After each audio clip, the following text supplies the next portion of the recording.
Paulo. Amen. Tunay na napakasarap magbigay ng papuri at pasasalamat sa ating Panginoon. Are you thankful you're in the church? Amen? Amen. Tayong lahat ay tatayo. Tayo po awit. Hymn number 66, He Lives. Yan ang isang kadahilanan bakit tayo ay nagpapasalamat dahil ang ating Panginoon ay buhay. He lives. Everybody sing with me. I serve a risen Savior is in the world today. I know that He is living, whatever man may say. I see His hand of mercy, I hear His voice of cheer, and thus the time I need Him, He's always there. He lives, Christ Jesus lives today. He walks with me and talks with me along life's narrow way. He lives, salvation to impart. You ask me how, I know He lives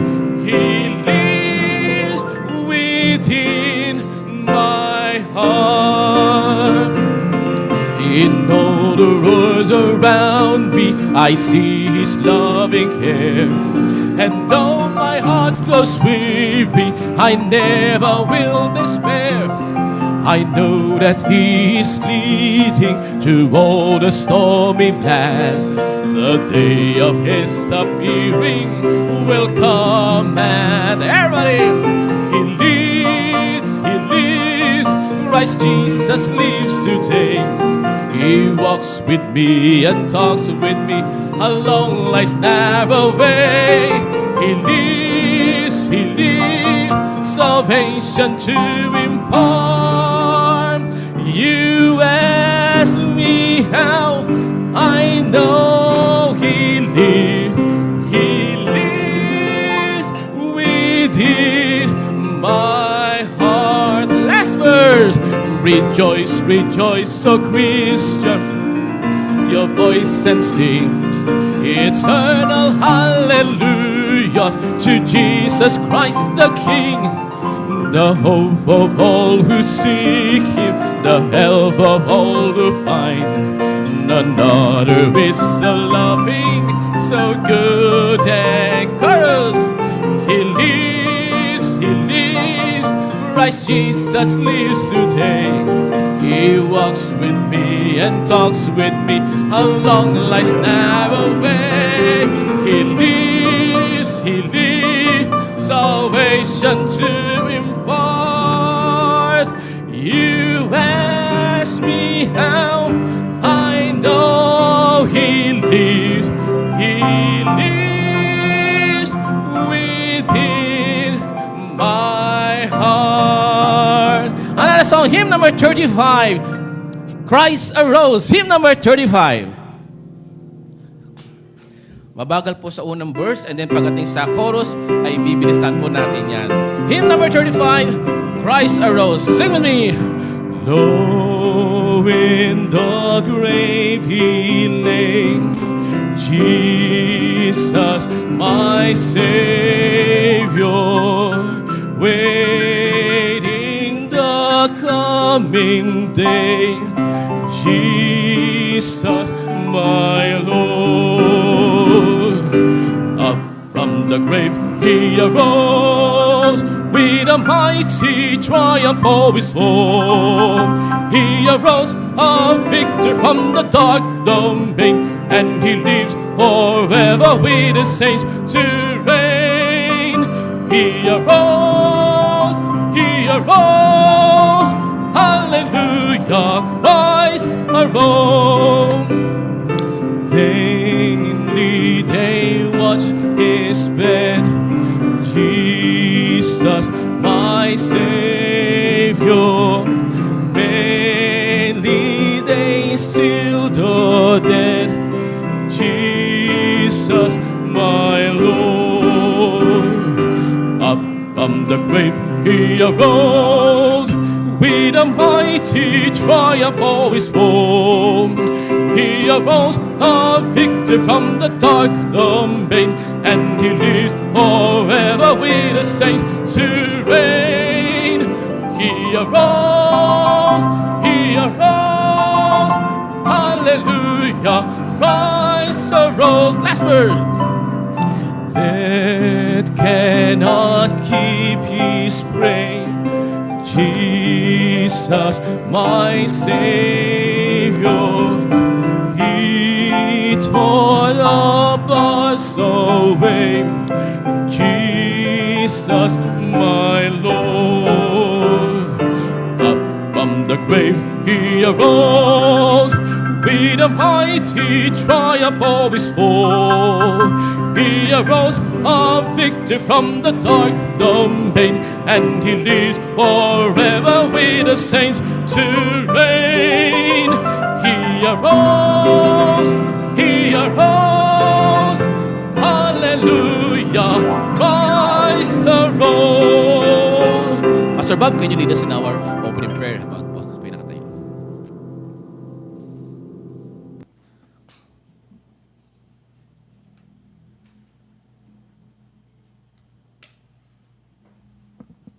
Let's remain standing and we'll pray. Father God in heaven, glorify your name, Lord. We enjoy your name, God of the Most High, God of all gods and King of all kings. Marami pong salamat, Lord, sa umagang kaganda. Pinagkaloob mo sa bawat isa sa amin. Salamat po, Panginoon, sa pagkakataon muli.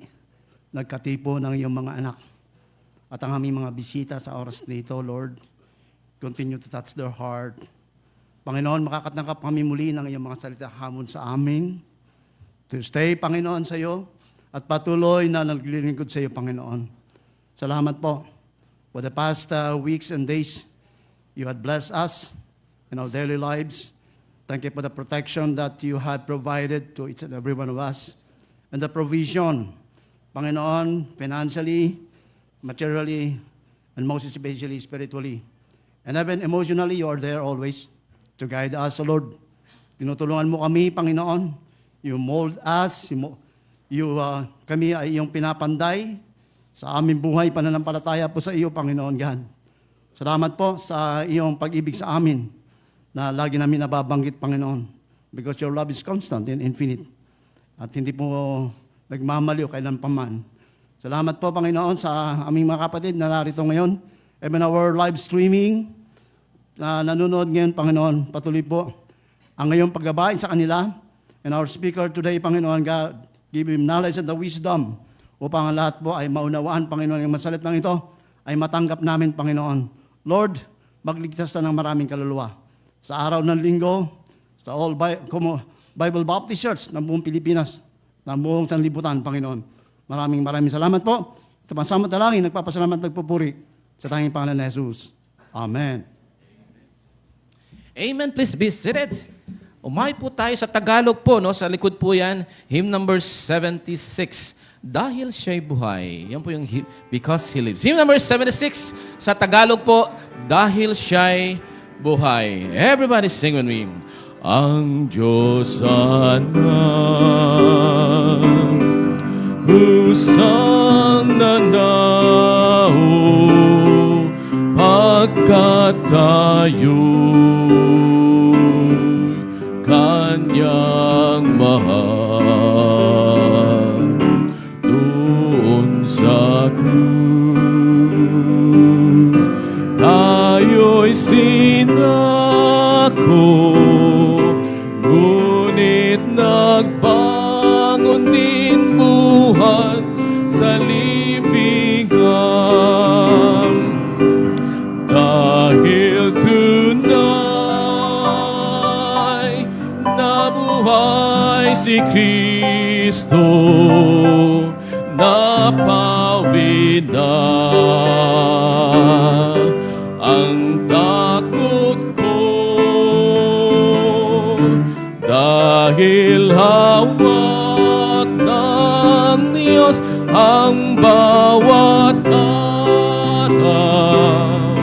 Ang puso ko'y panatag dahil siya'y buhay. Kung may sangkot na bagong silang pusong nagagalaw,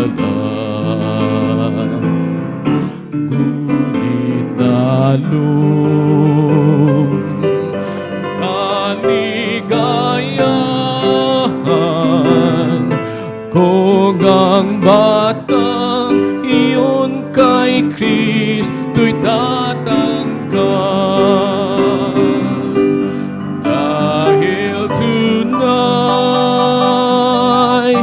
nabuhay si Kristo, napawid na ang takot ko. Dahil hawak ng Diyos ang bawat araw, ang puso ko'y panatag dahil siya'y buhay. Last word. Pag sa mundo ako'y lumisang isip sa'kin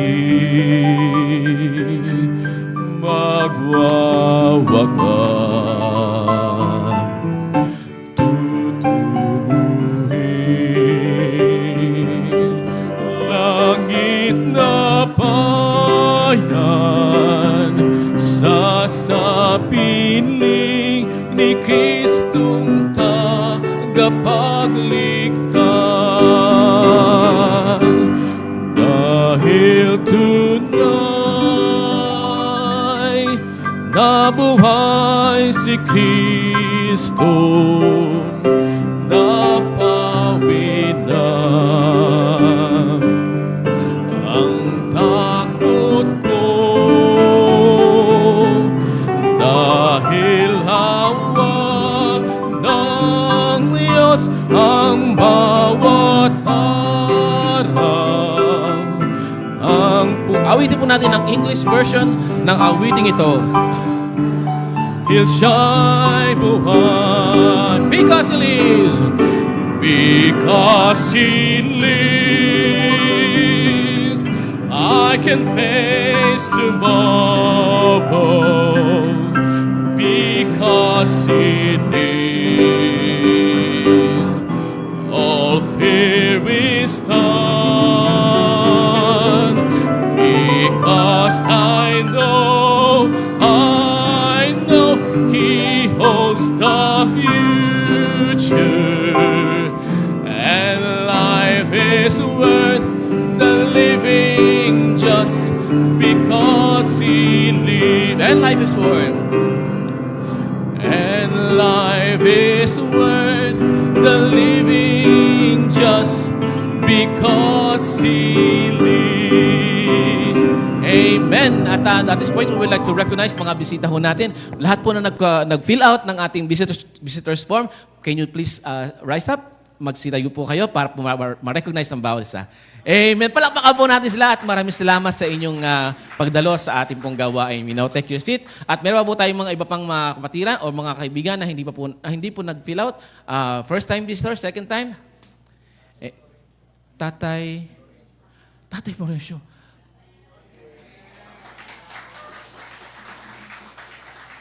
Naiiyak naman ako.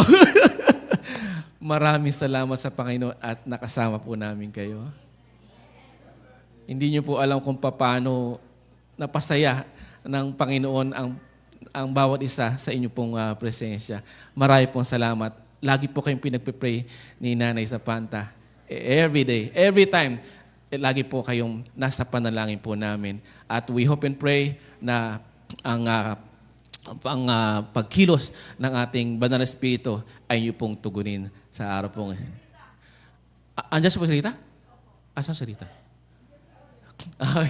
Okay. Maraming salamat po. At tayong lahat ay tatayo. Tayo po iaawit ng ating welcome song. There's a welcome here. There's a welcome here. Sing with me. There's a welcome here. There's a welcome here. There's a Christian welcome here. Hallelujah. There's a welcome here. A welcome here. There's a Christian welcome here. May panghali na kami rito panghalinang Kristiyano. Hallelujah, may panghalina kami rito, panghalinang Kristiyano.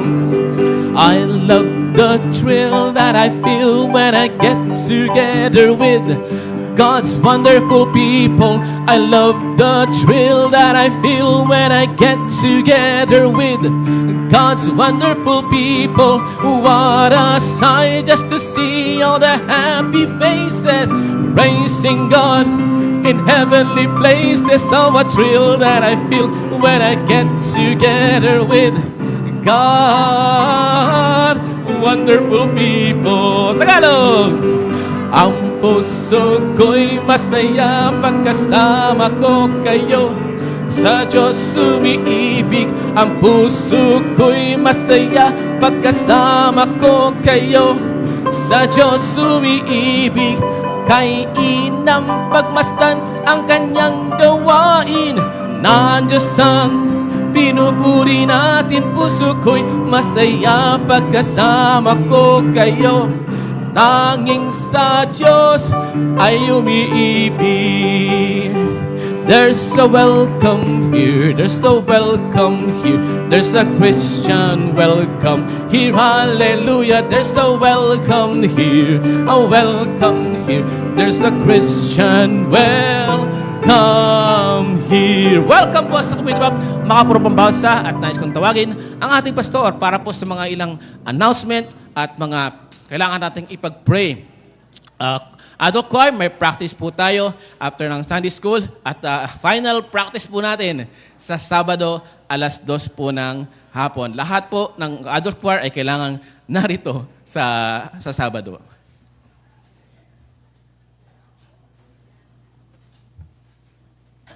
Okay, so magandang umaga po sa inyo lahat. Are you happy today? Say hello and amen. Amen. So this is the day that the Lord hath made and we must rejoice and be glad in it. Ano po? At patuloy po natin panalangin mga kapatid ang ating po mga ministeryo at ating po mga activities sa church po natin. Ano po? So this coming October 26, next Sunday nga po, yun yung ating pong adult evangelistic concert. May nagtatanong sa pastor natin yung gagawin. Ano po? Dito ba o doon? So sa ngayon po wala pa tayong kuryente doon. So pagpalagay muna natin dito. Ano po? Pero kapag ka mayroon po at naihabol, doon tayo. Ano po? So yung advice po, yung kwampo nung ating pong kausap, doon sa City Hall, ano po, is hinihintay po yung advice ng City Administrator. So, patungkol po doon sa request po natin, yun po yung hinihintay natin. Ano po? So, kaya ipag-pray po natin yung paglipat doon. So, anyway, ipag-pray po natin yung success ng ating pong evangelistic concert. Gustong-gusto ko na din po talagang lumipat, mapatid sa panampalataya. Amen? So, at gano'n din po, ipag-pray natin yung youth rally sa November 28. At maging pagpapala po yan sa ating pong mga young people. At gano'n din po yung speaker po nila si Pastor La Rosa. Ano po? So sa December 14, we'll be having our first fruit giving. At ipanalangin po natin yan. At makadagdag po yan para po sa ating pong building program, building project. At ganoon din po yung ating building permit po pala, ipag-pray nyo din po, ano po, si Architect Calara po ang nag-aasikaso niyan. So, at ipag-pray natin yan. At ganoon din po yung ating pong Christmas kantata, this December 14. So, sa gabi po yun, pag-pray natin si Sister Lolieta at choir members, kanila pong pag-awit. Ano po? So, ganoon din si Brother Neil, sa 26 ng October. Sa 28 po will be our Family Sunday. So, napakabilis lang po ng panahon, mga kapatid, sa panampalataya. At ganoon din po, mga kapatid, sa ating po mga deacons at so, kay Pastor Bob. So, I want to talk to you after this, ano po. So, after ng service po natin, after siguro Sunday, do you have practice? Okay, may practice kayo? So, siguro po is,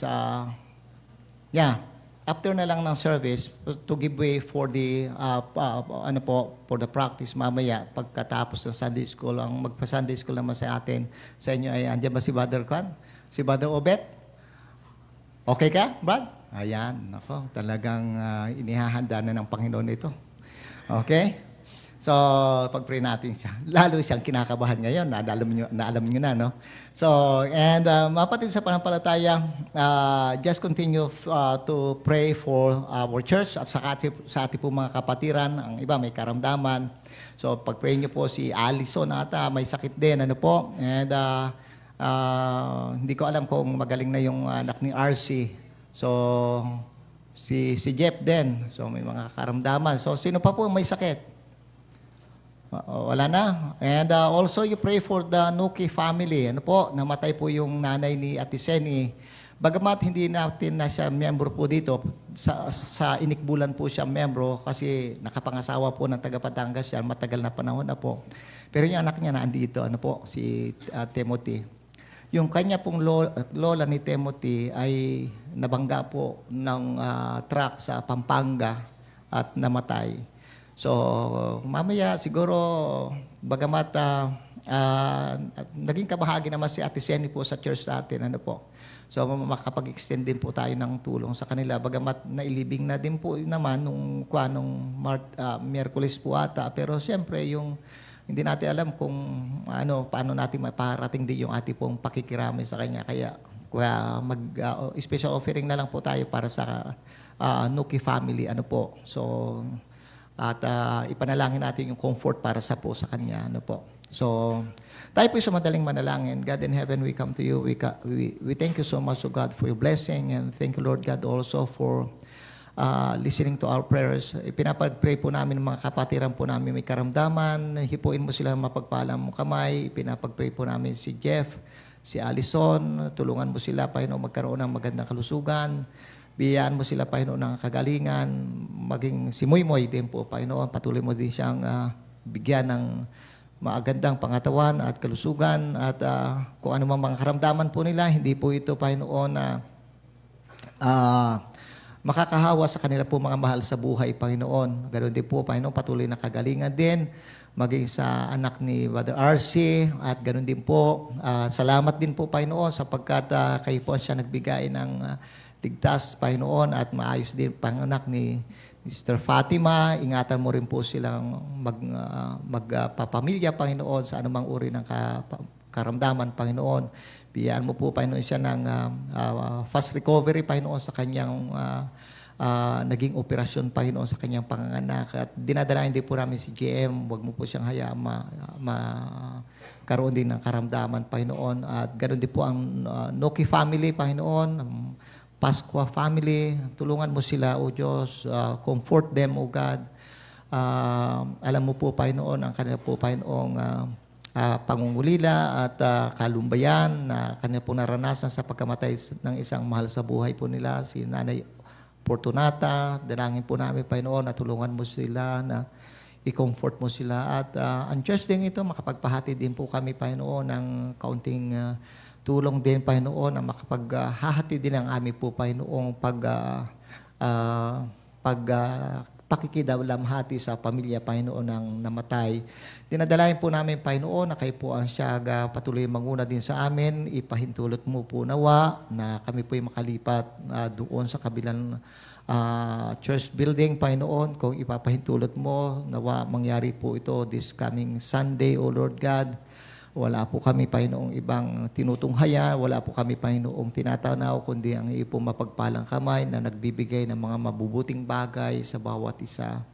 Aming Ama, tulungan mo kami, Panginoon, na makalipat so that we can have a good place para po, Panginoon, sa evangelistic concert, Panginoon, na gaganapin this coming Sunday. Tulungan mo po, Panginoon, si Brother Neil, ang choir members ng adult. Give them strength, give them good voices, good heart, O God, as they sing for your glory and for your honor. We are also praying, O God, for the visitors. Help them to be prepared. Help them to come to the saving knowledge of your Son, Jesus Christ. And today, we are so thankful also for the presence of our visitors, of the Tatay Florencio. Salamat po, Panginoon, sa iyong biyaya sa kanila, Sister Rita. Salamat po, Panginoon, sa mga bisita din ng Sister Juliet. Panalangin po namin, Panginoon, kayo siyang patuloy mangungusap din sa kanila. Aming Ama, panalangin po namin na sa aming pong gawain ito, wala po kaming maitaas kundi ikaw. Wala kami, Panginoong, maipahayag kundi ang iyong salita. At wala po kami, Panginoong, iproklama na pamamaraan ng kaligtasan maliban sa Ebanghelyo ng aming pong Panginoon Jesucristo. Lord God, help us to be filled today with the knowledge of God, and help us be filled by the Spirit of the Lord, and help us to be able to give glory to Thee. Father in heaven, we love You and we thank You so much, O God, for the privilege that You have given to us to be able to come and worship You. Salamat po sa iyo po ang lahat ng kapurihan sa ngalan po ng Panginoon Jesus. Amen. Okay, pasadali pala, Brad. Kino-congratulate po pala natin si Ate Bot, ano po? At dininig ng Panginoon yung panalangin natin at saka ng buo niyang pamilya para kay Sister Mabet, ano po? So isa na po siyang ganap na doktor, ano po? Nakakuha na siya ng lisensya niya, and we thank God for that. So, at of course, sa Diyos ang kapurihan at luwalhati. Amen? So, God is the one that give it wisdom. So, yun po. At again, congratulations to the Di Guzman family. Amen. Lahat po na magpapakuha ng dugo, pila na po. Kaya po naghahanda ang choir. Let's sing hymn number 249. Christ the Lord is risen today. Hymn number 249. Everybody. Christ the Lord is risen today. Hallelujah. Sons of men and angels say, Hallelujah. Raise your joys and triumphs high. Hallelujah. Sing ye heavens and earth reply. Hallelujah.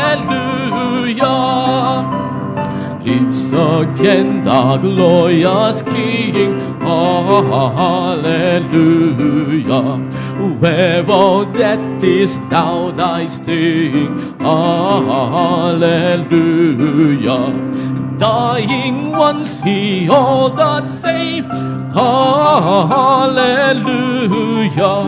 Where thy victory, your grave. Hallelujah.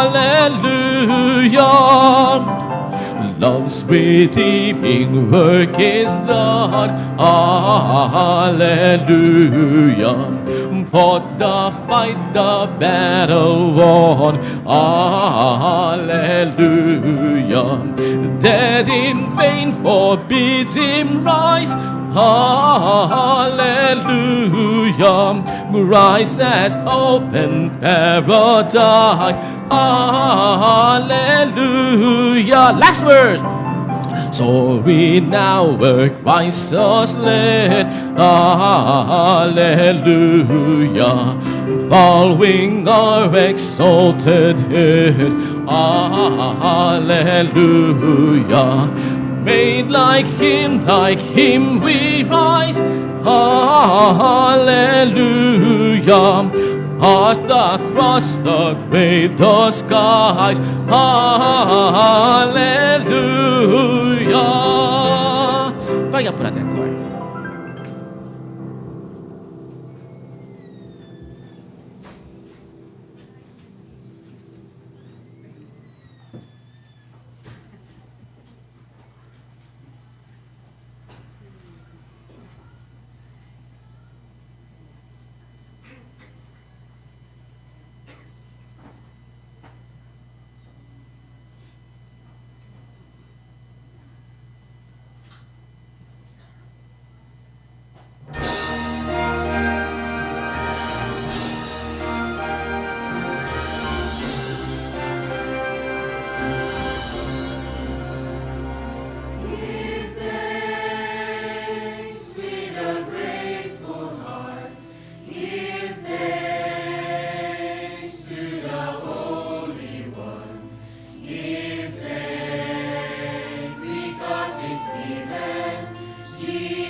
Amen. Panigurado, maraming sumasabay sa audience natin. Yan ang ating awitin. Give thanks habang bumaba ang choir. Ating awitin, give thanks. Say with me. Give thanks with a grateful heart. Give thanks to the Holy One. Give thanks because it's given Jesus Christ, His Son. Give thanks with a grateful heart. Give thanks to the Holy One. Give thanks because it's given Jesus Christ, His Son. And now let the weak say, I am strong. Let the poor say, I am rich, because of what the Lord hath done for us. And now let the weak say, I am strong. Let the poor say, I am rich, because of what the Lord hath done for us. Give thanks. Manalangin po tayo para sa ating offering. Nais kong tawagin ang ating mga ushers para sa start. Dakila pong Diyos, maraming salamat. Tunay nga na napakaraming naming dapat ipagpasalamat sa inyo. Itong buhay pa lang, Panginoon, na inyong pinagkaloob sa amin ay isang napasalamat, kaligtasan, Panginoon, at mga bagay-bagay na inyong pinagkaloob. Segunda na ng Panginoon, yung mga financial, mga material na bagay, Panginoon, mga emotional at mga presence ng bawat isa sa amin. Lalo higit, ang mga kaibigan po namin na narito ay dapat po namin pagpasalamat sa inyo. At maging Panginoon sa mga blessing na pinagkakaroon nyo, mga financial na aming ibabalik sa umagang ito. Pasalamat kami sa pagkakataon na kami, Panginoon, makapagbigay para sa gawain. Kayo po magpala sa aming pagbibigayan sa umagang ito. Ito ang masamot dalangin sa Panginoon Jesus. Amen. Habang tayo nagkakalob, nasa tawagin si Zoe.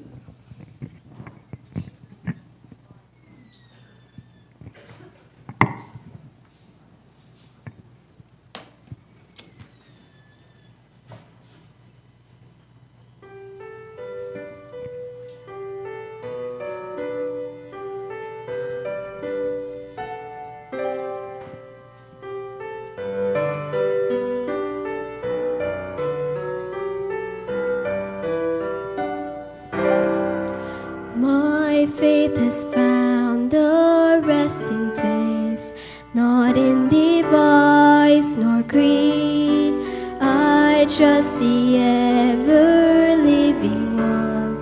His wounds for me shall bleed. I need no other argument. I need no other plea. It is enough that Jesus died and that He died for me.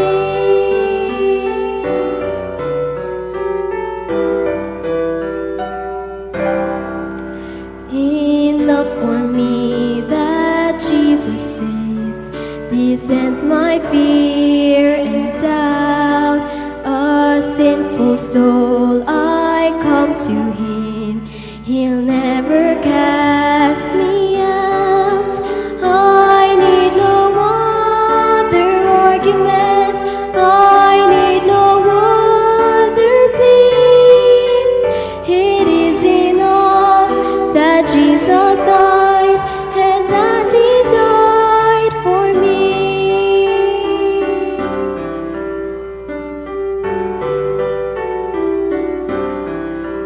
My heart is leaning on His word, the living word of God. Salvation through my Savior's name, salvation through His blood. I need no other argument. I need no other plea. It is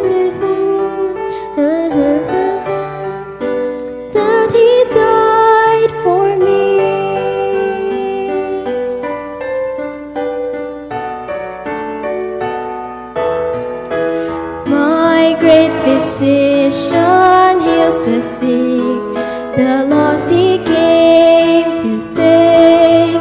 For me his precious blood was shed, for me his life he gave. I need no other argument, I need no other plea. It is enough that Jesus died, and that he died for me. It is enough that Jesus died, and that he died for me.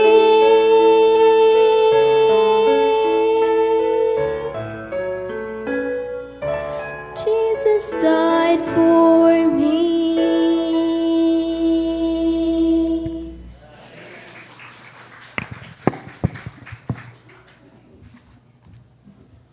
Okay, maraming salamat. At dadako po tayo sa pagbabahagi ng salita ng Diyos. Muli po, reminder lang po na paki-mute ang ating mga cellphones. Sige po, para hindi tayo ma-disturb while we're studying the Word of God. May I request everyone to please stand. As a caller pastor, Pastor Ephraim Panganipan.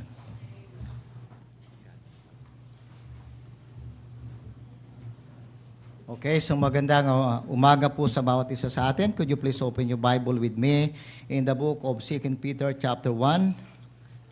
Salamat pala sa mga special number. At nawa ang pagpapala ng Diyos ang siyang sumaating lahat. 2 Peter chapter 1, beginning from verse 14, hanggang tayo po'y makarating sa verse 21. Okay, andyan na po ba ang bawat isa? Just say aloud, Amen. Ang sabi po na salita ng Diyos, verse 14, knowing that shortly I must put off this my tabernacle, even as our Lord Jesus Christ hath shown me.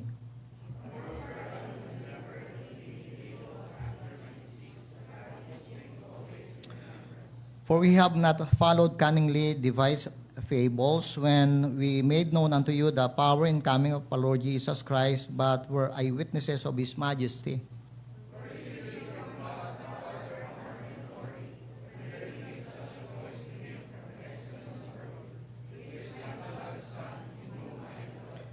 In this voice which came from heaven we heard when we were with Him in the Holy Mount.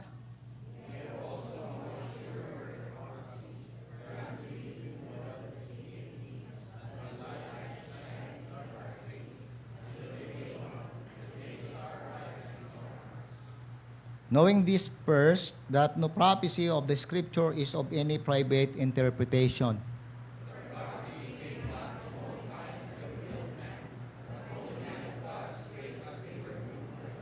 Manalangin po tayo, mga kapatid.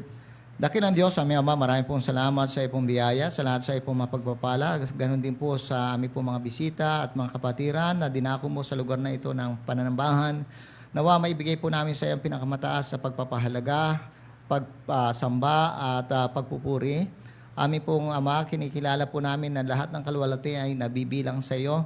At kami po, Panginoon, ay po mga lingkod. At tulungan mo kami, Panginoon, maging mapagpasako, Panginoon, sa iyo pong mga salita at sa udyok ng banal mong Espiritu. Amin pong panalangin ang aming pong mga bisita.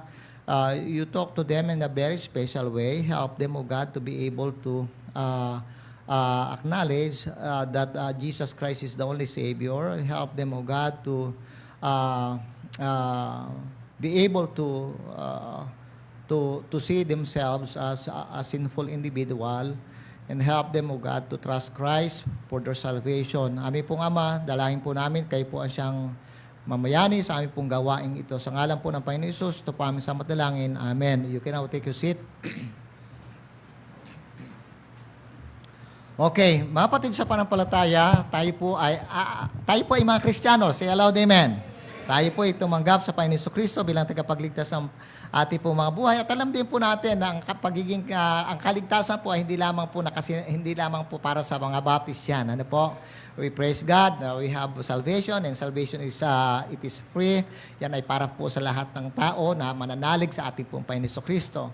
So sa umaga po ito, mga kapatid sa panampalataya, naniniwala din tayo na mayroon po mga ibang Kristiyano maliban sa mga Baptist na katulad natin. Pero ano po ba yung mga bagay na kung saan ay sabi natin is pagkakakilanlan ng mga Kristiyanong Baptista na katulad ng church natin. Ano po? Kasi we are Baptist, ano po? So, hindi natin kinakanya lang, hindi natin inaatin lang yung kaligtasan, ha? That is not the objective of our study. So, we recognize na marami din po mga Kristiyano sa ibang mga grupo ng pananampalataya na nagtuturo ng Biblia. Pero tayo, kailangan natin pong balikan ang katotohanan ng salita ng Diyos patungkol sa ating pong kakanyahan, yung ating pong distinctive bilang Baptist. Ano yung pagkakaiba ng pananampalataya ng Baptist sa ibang mga grupo? Okay? Yan po yung ating pong mga tatalakayan sa loob po ng mga ilang mga linggo. Ano po? At magsisimula po tayo doon sa... Kasi po may acronyms po yan mga kapatid sa pananampalataya kasi marami pong mga Baptist ngayon hindi alam kung bakit sila Baptist at hindi nila alam kung ano yung tinatayuan nila. So sa ating pong pagkakataong ito mga kapatid sa pananampalataya, gusto po nating gunitain, linawin at lalo pang papagtibayin yung ating pong paninindigan sa pananampalataya ng mga Baptist, ano po, yung ating pong tinatayuang pananampalataya. So mga kapatid sa pananampalataya, bigay ko po muna, yan po yung tatahakin po ng ating pong mga serye ng ating pong mga panangangaral sa eklesiyang ito sa loob ng mga susunod pang mga linggo. Magsisimula po tayo. Unang-una po yung, di ba, Baptist, B is what? Biblical authority. Yung A is, autonomy of the local church. Yung P is priesthood of every believer. Bawat mananampalataya ay saserdote ng Diyos. Bago yung isa po is T, two ordinances, baptism and the Lord's Supper. And then I, individual soul liberty, ang bawat isang mananampalataya ay malaya. Okay? Malaya po tayo, pinalaya po tayo ng Panginoon. And naniniwala tayo doon sa tinatawag nating freedom of conscience. That is our legacy to the world. Okay? Kaya yung freedom of religion. So, yan po yung isa po nating pinapaniwalaan. Yung isa is saved baptized member. Nabanggit ko na ba? Saved baptized member, mapatid sa pananampalataya. Ang tanging membro ng Baptist churches ay mga saved at nabautismuhan. Okay? Kung hindi ka bautismado, hindi ko sinasabing hindi ka ligtas. Kung tumanggap ka sa Panginoon Kristo, ligtas ka. Yun sabi ng salita ng Diyos. Hindi naman po church membership ang kaligtasan. Amen? Pero kung iba po yung pinag-uusapan is yung Church of the Lord Jesus Christ, you are not a member of the local church of the Lord Jesus Christ. Amen? So, saved lamang po na nabautismuhan, yan po yung membro ng isang Baptist church. Bago yung isa pa is yung two offices, yung T. So, two offices, pastor at deacon. Yan lamang po yung mayroon po tayo sa simbahan po natin. Ano po? Sa mga Baptist congregation, mayroong pastor at mayroong pong mga deacons na tumutulong doon sa pastor. At yung isa pa pong S, kasi siyempre marami, Baptist. So yung S na yon is separation of church and state. Yun po yung ating ina-uphold. Magkahiwalay ang relihiyon at ang gobyerno o estado. Okay? Yun po yung acronyms na yan ng Baptist. At ating pong tatalakayin yan mga kapatid sa pananampalataya para at least maintindihan natin, di ba? So, kung ano yung ating distinctive, kung ano yung pagkakakilanlan sa atin, ano yung tinatayuan natin, ano yung paninindigan natin, ano yung conviction natin bilang mga Kristiyanong Baptist, Baptista. So dito po mga kapatid, unang tatalakayin natin mga kapatid sa pananampalataya is yung unang titik sa liter na Baptist, sa word na Baptist, yung biblical authority. The Baptist view of the Bible. Paano natin tinitingnan mga kapatid sa pananampalataya yung Biblia? So, ikinukumpara ba natin yan o inihahambing ba natin yan bilang kapantay ng iba pong mga pinagkukunan ng tinatawag nating aral ng ibang mga relihiyon? Oo, mas mataas yung ating tingin doon sa salita ng Diyos. Mga kapatid sa pananampalataya bilang mga Kristiyano na kabilang sa ganito pong church, Baptist Church, naniniwala po tayo na mayroon pong tayong dapat tayuan. One of the primary distinction that sets Baptists apart from other group is their belief, our belief, that the Bible is the sole rule for faith and practice. Yan lamang po ang nag-iisang pamantayan para sa atin ng pananampalataya at ng ating pong mga ginagawa sa loob ng ating pong ekleseya, yung ating pong mga practices. Okay? Wala po tayong ibang pinaghuhugutan ng ating pong aral at saka ng ating authority. Okay? So, bago po isigaw during the Reformation time, yung the five solas, di ba? Ang isa po doon is sola scriptura, scripture alone. That is already the belief that we hold as Baptist believers. Ano po? Yan na po yung ating kinakwan. Yan na po yung ating pong ina-advocate na natin yan noong pa man. Even prior to the Reformation time, hawak na din po natin yung ganyan sentimento. Wala po tayong tinatanggap maliban sa Biblia bilang pinagkukunan natin ng aral at ng otoridad. Amen? So, mayroon pong sinasabi. So, sabi po, I copied this from a certain Sunday school lesson. Ito pong statement na babanggitin ko po sa inyo. Sabi po doon, the Bible is the final authority in all matters of belief and practice. Because the Bible is inspired by God and bears the absolute authority of God Himself, whatever the Bible affirms, Baptist accepts as true. Kung anong sinasabi ng salita ng Diyos na totoo, talagang pinanghahawakan natin yan na totoo. No human opinion or decree of any church group can override the Bible. Even creeds, mga credo, and confessions of faith which attempt to clarify the theology of the Scripture do not carry Scripture's inherent authority. The Holy Spirit is the only sufficient, certain, and infallible rule. The Holy Scripture is the only sufficient, certain, and infallible rule of all saving knowledge, faith, and obedience. Yan lamang po yung nagtuturo at sufficiente po, mapatid sa panampalataya, ang aral ng salita ng Diyos when it comes to our salvation at sa iba pa mga bagay na patungkol sa Panginoon. The Baptist Bible Fellowship International Articles of Faith believe, ito po yung ating pong pinanghahawakan at pananampalataya po natin. So, it says doon sa ating pong Articles of Faith, we believe that the Holy Bible was written by men, supernaturally inspired, that it has truth without any admixture of errors for its matter, and therefore is and shall remain to the end of the age the only complete and final revelation of the will of God to man, the true center of Christian union, and the supreme standard by which all men conduct, human conduct, creeds, and opinions should be tried. Yan po, lagi po nating binabalikan ang salita ng Diyos. There are many creeds, and may marami po mga creeds na nagawa sa history. Pero, of course, bumabalik din po tayo sa salita ng Diyos. Kahit tayo, mayroon naman din pong confession of faith ang mga Baptist, mga patid sa panampalataya, pero lagi yang binabalik doon sa salita ng Diyos. Amen? Amen? So, yun po yung ating pong pananampalataya. So, marami pong mga tao, mga gawain, di ba? Gusto nila yung tinatawag natin na ayaw nila yung mga, wag nyo nang i-honor yung mga distinctive na yan. What we need is yung unity amidst diversity. Dapat united tayo kahit na iba-iba tayo. Hindi po pwede sa atin yan, mapatid sa panampalataya. Amen? It is, sabi nga, nung isang preacher o theologian yon, sabi doon, it is better to be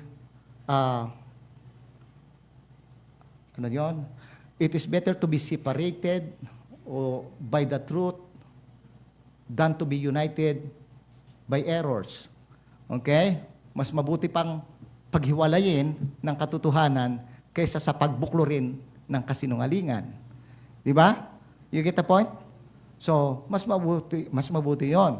So, kaya nga tayo po, mapatid sa panampalataya, tinututulan natin kahit yung mga tinatawag po nating mga ecumenical movement, okay? Na kung saan, sabi nila, is celebrating unity amidst diversity. So, sa atin po, mapatid sa panampalataya, we should uphold our distinctive as Baptist. Amen? So, at isa po doon ay yung biblical authority. Ano po yung ating view dyan? Paano natin ito tinitingnan? Balikan po natin yung sinasabi po sa Book of 2 Peter. Ayoko naman po itong iwanan. At nais ko po tingnan niyo po yung verse 19. We have also a more sure word of prophecy, where unto ye do well, that ye take heed as unto a light that shineth in the dark place, until the day dawn and the day star arise in your heart, knowing this first, that the prophecy of the Scripture is of any private interpretation. For the prophecy came not in all time by the will of man, but the holy men of God spake as they were moved by the Holy Ghost. Mga kapatid sa pananampalataya, kung titingnan po natin dito, mayroon siyang binanggit dito patungkol doon sa karanasan ni na Peter, di ba? Peter, James, and John. Nung sila po nakita nila si Jesus Christ doon sa Mount of Transfiguration, yung po sinasabi diyan na Holy Mount, nakita nila si Jesus Christ na nag-transfigure. Di ba? Nag-iba yung kanyang damit, naging maningning, nakatulad ng singningning ng araw, di ba? O higit pa. And then may narinig sila, di ba, na tinig galing sa langit, and that is yung tinig ng Diyos, Ama, di ba? This is my beloved Son in whom I am well pleased. Okay? You remember that? That is what? Talagang audible voice of God. Nakuha niyo po? Pero ano sabi ni Juan? Mas authoritative ba yun kaysa sa salita ng Diyos? Sa written word, dito sa Bible? Tingnan natin, sabi dito, sabi po dito mga kapatid sa panampalataya, verse 16, for we have not followed cunningly devised fable when we made known unto you the power and coming of our Lord Jesus Christ, but were eyewitnesses of His majesty. Nakita namin yung kanyang karangalan. For He received from God the Father honor and glory when there came such a voice to Him from the excellent glory. Yung salita galing sa kalwalatian.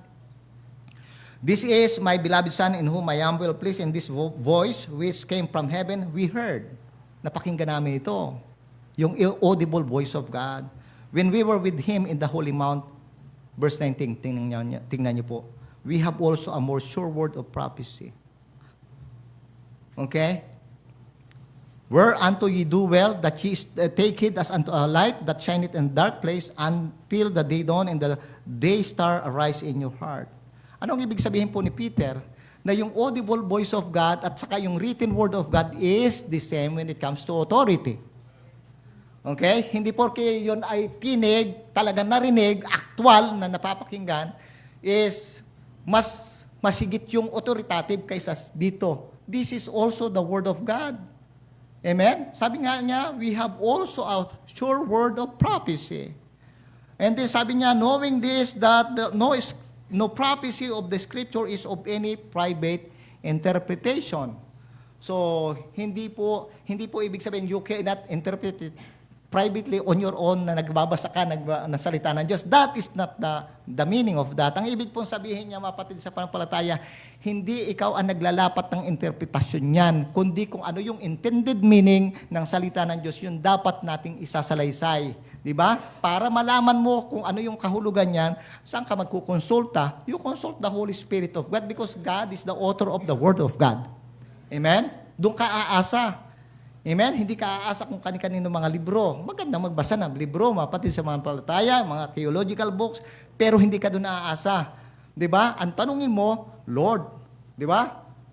Ano pong ibig sabihin itong iyong sinasabing ito? Ano po ba ito? Kaya nga kailangan mong pag-aralin yung salita ng Diyos at kailangan mong humingi ng tulong sa Diyos.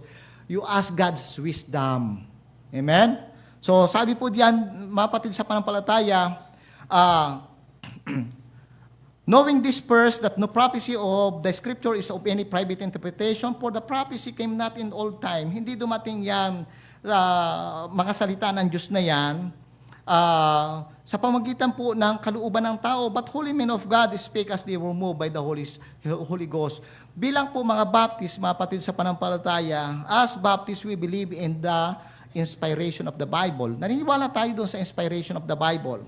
2 Timothy 3:16 to 17. 2 Timothy 3:16 to 17. Kung titingnan niyo po mapatid dito, sabi dito, all Scripture is given by inspiration of God and is profitable for doctrine, for reproof, for correction, for instruction in righteousness, that the man of God may be perfect, thoroughly furnished unto all good work. Good works. Mga kapatid sa panampalataya, ano bang ibig sabihin ng inspiration? Marami po mga kahulugan ang mga theologians dyan. Ang sabi nila, yung author yung inspired. Sabi na salita ng Diyos, hindi yung author ang inspired, hindi yung writer ang inspired, ha? Ang inspired is the Word of God, not the human writer. Amen? Ang word na inspiration po is theopneustos. Yun po yung Greek word yan, theopneustos. So, ang ibig po sabihin is God-breathed. Okay? God-breathed.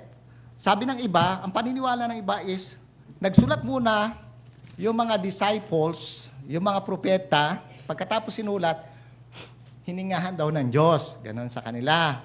Yun ang paniniwala ng iba. Kasi yun daw yung inspiration. Pero mapatid sa panampalataya sa atin iba. Inihinga ng Diyos. Okay? Ang salita ng Diyos ay kanyang inihinga. Hindi hiningahan. Bakit? If you are just going to analyze it, how to produce a word? Paano ba makapag-produce tayo ng word? We inhale. There are some amount of air in our diaphragm. Okay? Mayroong air dyan sa tiyan mo na if your mind decided to create a word, di ba? Yung utak mo, gusto mong magsalita, gustong paganahin yung iyong bibig, yung labi mo, di ba? Magbibigay siya ng tinatawag nating signals na, you open your mouth, you ganito, and then you have to create the word. Ano yung word? Hangin actually yan, na naando sa tiyan mo. Okay? Na kinukontrol mo ang paglabas niyan with the coordination of the lips, the epiglottis, the nasal cavities, the teeth, the mouth, and the lips, and the vocal cord acting as resonator or amplifier, makakapag-produce ka ng sound. Okay? Ibig sabihin, nanggagaling sa loob mo yung salita na yan na lumalabas kasi hangin yan. Okay? Na inihihinga mo, na control yung paghinga na yan, at dahil doon sa mga koordinasyon at pakikipag-ugnayan ng lahat ng mga naandyan sa ngalangala mo, sa may lalamunan mo, di ba? Pati yung tonsil mo, di po ba? At saka yung nakaganon doon sa, hindi ko alam yun, kasi doktor na nakakaalam yan, yung gumaganon-ganon, na kapag kayo inubo, lumalaki, di ba? Humahaba. So, di ba? Pagka ubo ka ng ubo, ganun, naranasan ko po yan kasi, nagkaroon ako dati ng pneumonia. So, how many days yun? 28 days, mapatid sa panampalataya. Nasa kidney hospital ako. So, umuubo ako. Akala ko, plema lang eh. Yung pala, kinuha ko pang ganun eh. Bakit tayo matanggal? Yung pala, yung nasa, yung pagitan ng tonsil mo na nakaganon. Dok, hindi ko alam yung dok. Ano ba tawag doon? Ayun, alam po niya, kaya lang hindi ko po masyado maintindihan. So, alam po ni Doc yan. So, tanong nyo na lang mamaya sa kanya. So, yun po mapatid sa panampalataya, no? So, kaya, air yan. Yung word po is air. Trap in our diaphragm na kapag kagirusurapte pong ilalabas at magpuproduce tayo ng sound, nilalabas natin unti-unti. Okay? Kaya nga kapag na-choke ka, pagka na-choke kayo, di ba? Pagka nabulunan kayo, nakakasigaw ka pa ba? Hindi ka makapag-produce ng sound. Bakit? Kasi mayroong nakabara. Hindi lumalabas yung air. Okay? Yung mga kumakanta, sasabihin nila, dapat dito sa diaphragm nyo. So, pero kapag mataas at medyo mahaba na yung kanilang pag-awit, na wala man lamang hold o yung tinatawag nating sa Bible is sela, yung pause, yung rest. Ano po? Ay talagang halos pagkapadulo na, nawawala na unti-unti yung sound. Kasi wala nang hangin doon sa tiyan, doon sa diaphragm. You get the point. Ganon din po yon. Yung salita po ng Diyos, inihinga ng Diyos yan. Hindi po yung magsusulat ang isang human writer. Halimbawa si Matthew, pag Panginoon, ito na po. Sige, hinga ako. Hindi ganon. Okay? Pero ganyan po yung idea ng iba. Sa atin po is, yung salita ng Diyos nagmula mismo sa kaibuturan, kailaliman ng ating pong Panginoong Diyos. Di po ba? From the very center of His being, diyan nagmula, mga kapatid, sa pananampalataya, yung salita ng Diyos. Okay? So ngayon, ano po itong tinatawag nating itong inspiration na ito? Ano ba yung mga iba't ibang klase nito? So, ang isa po is confluent inspiration. Mayroon po mga nagtaong magsasabi, oy, yun namang Bible, gawa lang ng tao yan eh. Nakapakinig po ba kayo ng ganon? Okay? So, di ba kadalasan yung sinasabi, bago ikaw naman, sasabihin, hindi, ganito, salita ng Diyos yan. Pero pagka sinabi pong confluent inspiration, mga kapatid, by this we mean that the Bible is a product of two agents. Okay? Two agent. Human and divine. Human and divine. Yung tao at saka yung Diyos. Ano po? Unang-una, katulad po sa ating pong binasa, 2 Peter 1:21, 2 Peter 1:21, for the prophecy came not in all time by the will of man, na andyan yung but holy men of God. God used human instrument to record His word. Ang tawag po doon natin is, ang tawag ng mga theologians dyan is human penmanship. Human penmanship. Ibig sabihin, human writers. Okay? So, nagsulat talaga, tao. Amen? Pero naandyan din po yung tinatawag natin pangalawa na aspeto is the divine authorship. Okay? Ang may akda, ang Diyos, ang nagsulat, tao. Nakaintindihan po ba tayo? So, ganun po yung salita ng Diyos, ganun po yung banal na kasulatan. Sabi doon, but holy men of God, anong sinasabi sa huli, spake as they were moved by the Holy Ghost. Okay? So, ngayon po mga kapatid, kung titingnan nyo po, John chapter 16 verse 13. John 16:13. During the time ni Jesus Christ, kasama niya yung mga disipulo niya. Kasama niya sina Peter, Matthew, John, James, at iba pa. Hindi naman sila nagsusulat ng salita ng Diyos. Habang naglalakbay, magsusulat. Okay? Hindi po ganon. So, nasulat lamang po ang salita ng Diyos, especially yung New Testament. Let's look, i-consider natin yung New Testament. Yung New Testament ng ating pong Panginoon, nasulat po yan, nawala na dito ang Panginoong Hesukristo. Okay? After His ascension na po yan, mga patid sa panampalataya. Kung kaya nga, mayroon po siyang pangako sa kanyang mga disciples sa John 16:13. Tingnan niyo po. John 16:13.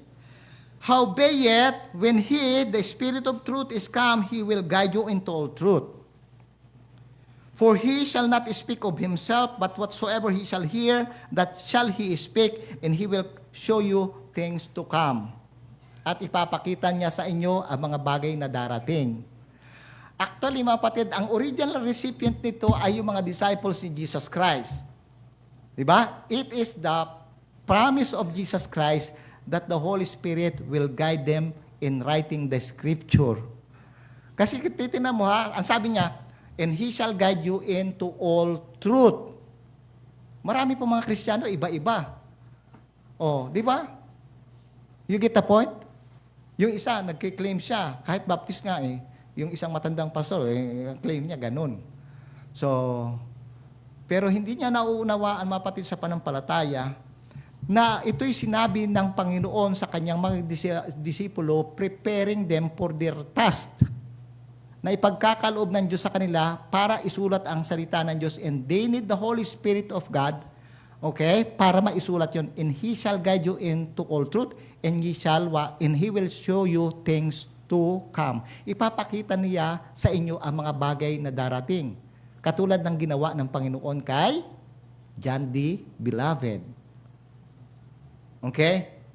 Ay, yung iba, inaangkin ka agad ito. Hindi ko sinasabing I am not saying that the Holy Spirit will not guide us in understanding the truth. Hindi po gano'n ang ibig ko sabihin. Ang ibig ko sabihin, mga kapatid sa pananampalataya, ang konteksto po nito ay ipinagkaloob ito ng Panginoon sa kanyang mga disipulo bilang din po tinatawag nating garantiya na anuman ang kanila pong isusulat, pagka sila po'y hinayaan na ng Panginoon magsulat, guaranteed po yon na yung po ay lahat katotohanan because of the presence of the Holy Spirit that will guide them in writing the Holy Scripture. To the extent, mga kapatid sa pananampalataya, kahit yung mga prophecy, okay, ipapakita ng Panginoon sa kanila. Sino sa inyo nakakita ng mga bagay at pangyayari na dadating pa? Wala naman, di ba? We do not believe in extra-biblical revelation. Pero sabi niya, He will show you things to come. Okay? Ipapakita niya sa inyo ang mga bagay na dadating. Di ba? Sino sa inyo nakakita? Anong itsura ng Antichrist? Of course, sino man sa atin magkakapag-claim, di ba? Ng bagay na yan. Nagkaintindihan po ba tayo? Pero lahat po ng mga naando sa salita ng Diyos, patungkol sa prophecy, eschatology, ipinakita po yan ng Panginoon sa kanila para maisulat po nila ito. Nagkakaintindihan po ba tayo? So malinaw po ba yan? Say aloud, amen. Acts 4:25. Acts 4:25, mga kapatid sa pananampalataya, sabi po ng salita ng Diyos.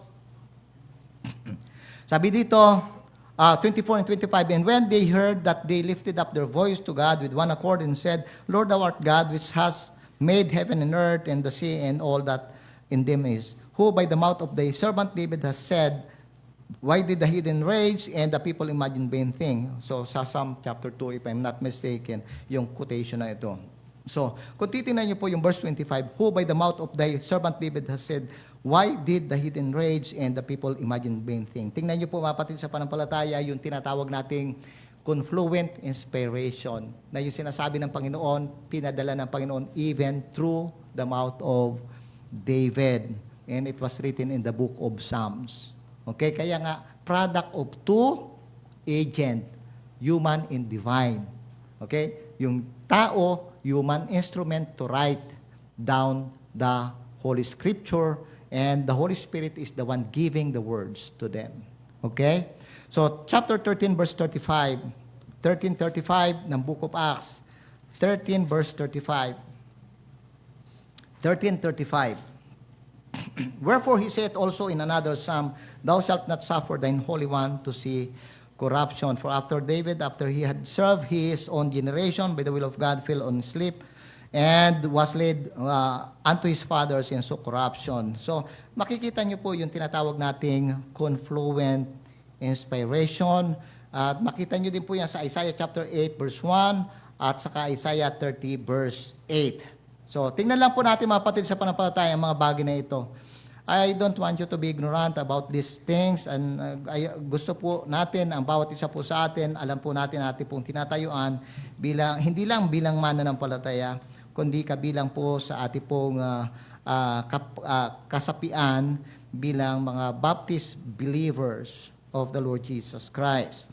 So Isaiah chapter 8, verse 1, Moreover, the Lord said unto me, Take thee a great roll, and write in it with a man's pen concerning Maher-shalal-Hasbaz. So, pinakuha, di ba? Andun yung pag-uudyok ng Diyos. You take a roll. Kuha ka ng writing materials, and then isusulat mo yan. Okay? Chapter 30, verse 8. 30, verse 8 ng Isaiah. Isaiah 30, verse 8. 30, verse 8. Now go, sabi dito ng salita ng Diyos, Now go, write it before them in a table, and note it in a book, that it may be for the time to come forever and ever. So that's why we have the book of Isaiah. Diba? Sulat mo. Ito ay hindi lamang para sa current population of Israel. It is for even for the generation to come. So, yan po yung sinasabi ng salita ng Diyos. So now go, write it before them in a table and note it in a book that it may be for the time to come forever and ever. So yan po yung tinatawag nating confluent inspiration. Ibig po sabihin nun, produkto ng dalawang agent. Okay? Human and divine. Human instrument and also yung tinatawag nating divine authorship. So ngayon po mga kapatid, ano pa po yung isang uri ng tinatawag nating inspiration? Since we believe in the inspiration of the Bible, mayroon pong sinasabing verbal inspiration. Okay? Ano naman po itong verbal inspiration? By this we mean that the very word of the Scripture are God's word. Okay? Are God's word. Mayroon pong modernistic view concerning the word of God. Ang sabi ng iba, the Bible contains the Word of God. Naniwala po ba kayo doon? The Bible contains the Word of God. That is modernistic view. The Bible is the very Word of God. Hindi lang po naglalaman ng salita ng Diyos. Ang Biblia po ay hindi lamang naglalaman ng salita ng Diyos, kundi ito mismo'y salita ng Diyos. Amen? So, Pastor, may mga salita din dyan ng Satanas, Paano yon? Sa Diyos din ba yon? Katulad nung tinukso niya si Adan, si Eva, di ba? O, kumain kayo nito, bunga ng kahoy, di ba? Nakalagay naman doon talaga, the word of Satan, nakalagay doon na ito yung panunukso ng diablo. Pati ba yon? Naging salita ng Diyos yon. Sa unang pagkakataon, mapatid na binanggit yung mga salita na yon, hindi sa Diyos yon. Tama? But when, tanong, bakit nasulat yun sa Book of Genesis? Ilan libong taon bago pa lang si Moses ipanganak. Di ba? Ay nabanggit na yon. Halimbawa doon, nabanggit yung salita na yon at ang unang nagbanggit nun si Satanas talaga. Pero dito, andito na, halimbawa si Moses, magsusulat na ako, bago isusulat ko yung mga salita na yon, saan ko narinig yon? Kay Satanas doon? O sa Diyos mismo na nagpapahayag, ito yung sabi ni Satanas. O isulat mo, Moses. You get the point, doon sa ganong illustration. So sa pangalawang pagkakataon, nung ni-rehearse na yan ng Panginoon sa kanya, lumabas na din yan sa bibig mismo din ng Diyos, quoting the word of Satan during the temptation in the garden. Nagkakaintindihan po ba tayo? Maliwanag po ba yon? Ibig sabihin, lahat po ng salita dito, namutawi talaga sa bibig ng Diyos. Kahit yung sinasabi diyan po ni David, ni Samuel, you get the point. Kasi paano ba naman nila malalaman yan? Katulad si Moses, paano niya malalaman? Eyewitness ba siya nung naandun si Satanas, nanunukso siya kay Eva? Di ba wala naman? Paano nalaman ni Moses yon para isulat niya yon? Di may nagsabi sa kanya, okay, na presente during the time na nabanggit yun ng diablo. Sino nagkwento sa kanya nun? Paano nalaman ni Moses yon? Nakausap niya si Satanas? Hindi. Hindi po. Sa udyok pa rin ng Diyos yun. Moses, ito talaga ang naganap doon sa Garden of Eden. Nung tinukso ng diablo si Eva, ito ang kanyang sinabi. Okay? Nagkaintindihan po ba tayo? So, kaya ang Panginoon, primary source siya talaga ng information kasi He was also present during the time of the temptation in fall. Okay? At kayang-kaya niyang ipahayag yon para isulat lamang ni Moses. Nagkakaintindihan po ba tayo? Amen? Maliwanag. So, ibig sabihin, lumabas na din yun sa lumabas na din yun sa labi ng Diyos. Moses, you write it down. Ito yung sinabi nung Satanas. Ito yung sabi ni Eva. Ito yung sinagot ni Adan. Ito yung ginawa nila. Ito yung sinabi ni Cain. Ito yung ginawa ni Abel. Ito yung ginawa ni David. Mga ganun mga bagay, mapatid sa panampalataya. Okay? So, ngayon po mapatid, pagka sinabing word, yung verbal inspiration, So by this we mean that the very word of the scriptures are God's word. Lahat po ito na naandito sa salita ng Diyos ay word of God. So verbal, yung mga salita. Kasi ang iba po, ang kanilang paniniwala, conceptual inspiration. Yung konsepto lang ang inspired. Yung kaisipan lang ang inspired. Ang iba naman, ang inspired daw is yung nagsulat. Para ba yung oy, wow, inspired ka ngayon ha? Siguro, mayroon kang labidabs dyan. Parang gano'n yung iba. Gano'n nila ipinapaliwanag yung ano. So, para bang, naandun ka sa nasa para kang, nasa cloud 9 ka. Di ba? Parang, ka ngayon inspired ka. Hindi po gano'n yung sa Biblia ha. Ang inspired yung word, not the writer. Okay? So, now, inspiration goes beyond the concept and message to actual words. Okay? Matthew chapter 24, verse 35. So, kung titingnan nyo po, mga kapatid, Matthew chapter 24, 35. Matthew 24, verse 35. Nandiyan na kayo? Say aloud, amen. 35. Sabi po dito na salita ng Diyos, heaven and earth shall pass away, but my word shall not pass away. Okay? At sa Matthew chapter 5 verse 18, kung titingnan nyo po, hindi lamang po doon sa word, naka-extend yan, yung kanyang inspiration. Inspiration extend to even to the letters. Yung word na jot, mapatid sa panampalataya. So, tingnan nyo po, Matthew chapter 5:18. 5:18. Andiyan na kayo, say aloud, amen. For verily I say unto you, till heaven and earth shall pass, one jot or one tittle shall in no wise pass from the law till all be fulfilled. Hindi yan title tittle. So, double T. So ano yan, mapatid sa panampalataya? Yung word na tittle is a tiny amount or part of something. A small written or printed stroke or dot. Sa atin, yung mga mahuhusay natin, mga old teachers natin, katulad ni Ate Mercy, di ba? Magahusay, batikan talaga mapatid sa panampalataya. Di ba? Lalo sa Pilipino, di ba? Pagka tayo po yung nagsusulat, lalo noon, di ba? Tinuturo sa atin ano yung mga pakupya ba yun? Pakupya, pahilis, ganon. Pero ito yung mga, di ba?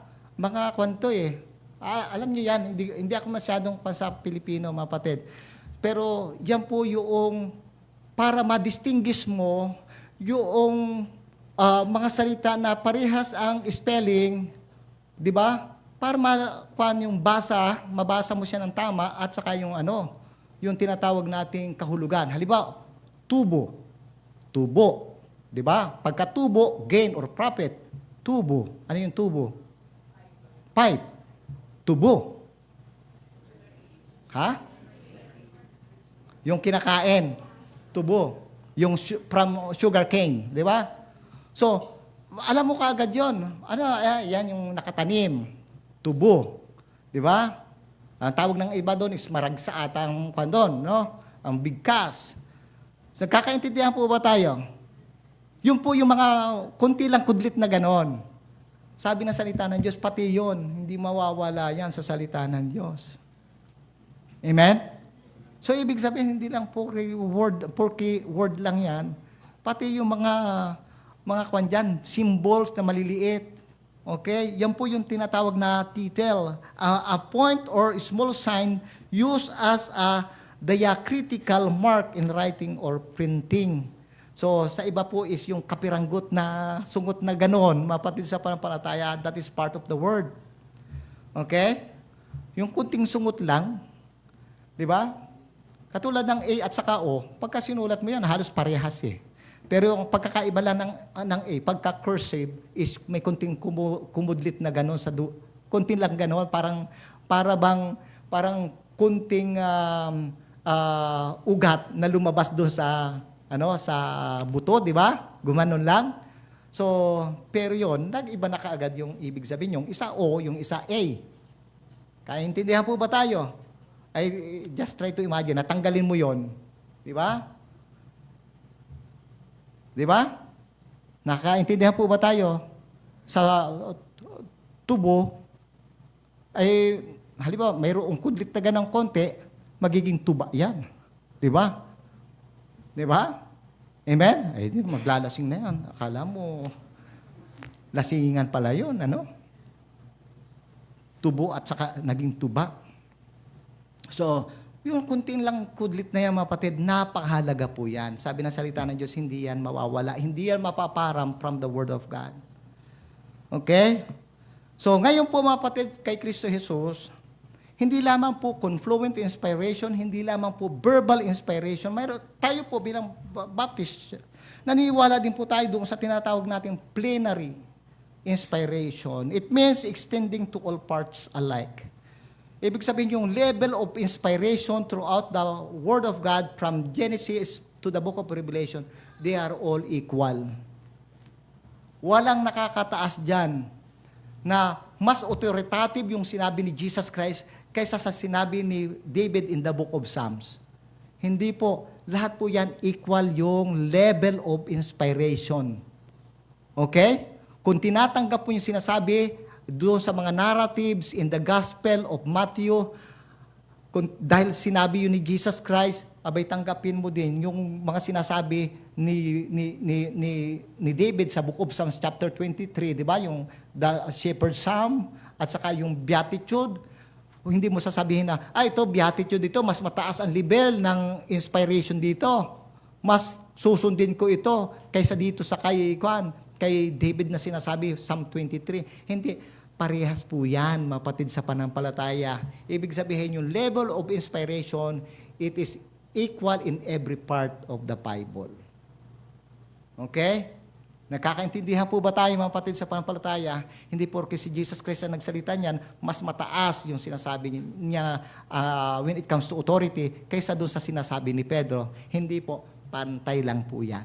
Because lahat yan ay nagmutawi sa labi po ng ating pong Panginoon. It means that all part of the Bible is inspired and every part of the Bible is equally inspired. So mayroon pa pong isa is yung tinatawag nating inerrant inspiration. It means that the Bible is not liable to prove false or mistaken.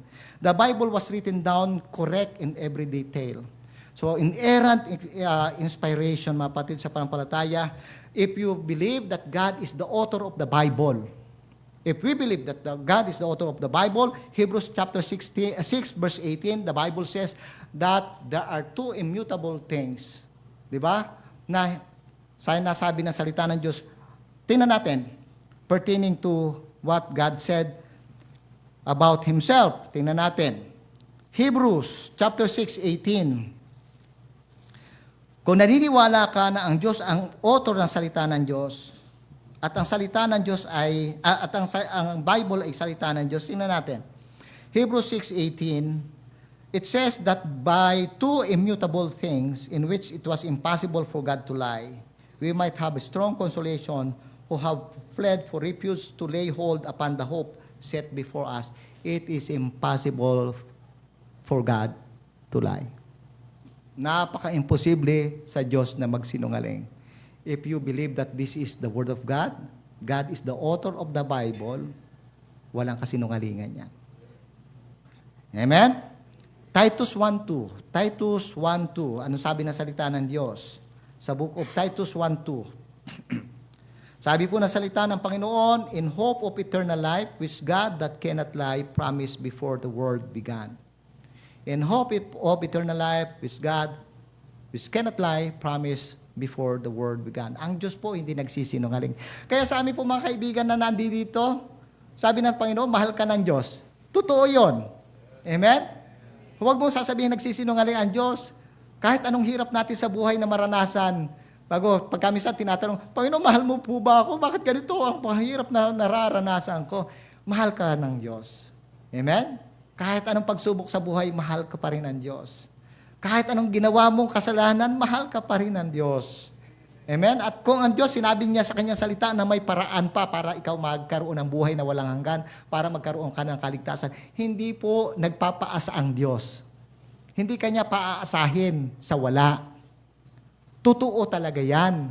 Sapagkat sabi ng salita ng Diyos, for God so loved the world that He gave His only begotten Son, that whosoever believeth in Him should not perish but have everlasting life. Mahal ka ng Diyos. Pagka sinabi niya, kung mananampalataya ka, bibigyan ka niya ng buhay na walang hanggan. Totoo yan. Sabi nga ng matatanda, itaga mo yan sa bato. Amen? Mapipingaw yung iyong sundang o yung iyong espada o yung tinatawag nating itak mo, di ba? Gulok sa iba. Mapibingaw yan, ang tawag sa amin, bingaw. Di ba? Kakabungi-bungi yan. Pero andun pa rin yung bato. Mapatid sa panampalataya at mga kaibigan, you can count on God. Amen? You can trust His Word.